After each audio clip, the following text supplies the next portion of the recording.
خدا کی زندہ اور پاک کلام میں سے زبور کی کتاب اس کا 99 باب۔ خداوند سلطنت کرتا ہے، قومیں کانپے، وہ کروبیوں پر بیٹھتا ہے، زمین لرزے۔ خداوند سیون میں بزرگ ہے اور وہ سب قوموں پر بلند و بالا ہے۔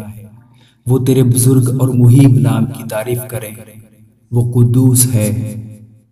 بادشاہ کی قوت انصاف پسند ہے، تو راستی کو قائم کرتا ہے۔ تو ہی نے عدل اور صداقت کو یعقوب میں رائج کیا۔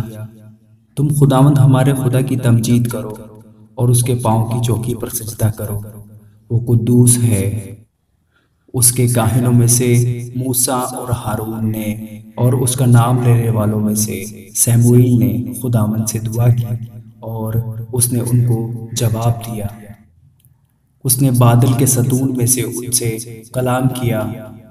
انہوں نے اس کی شہادتوں کو اور اس کے آئین کو جو اس نے ان کو دیا تھا مانا۔ اے خداوند ہمارے خدا، تو ان کو جواب دیتا تھا۔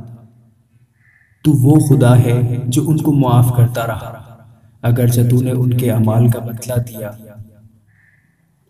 تم خداوند ہمارے خدا کی تمجید کرو اور اس کے مقدس پہاڑ پر سجدہ کرو، کیونکہ خداوند ہمارا خدا قدوس ہے۔ آمین۔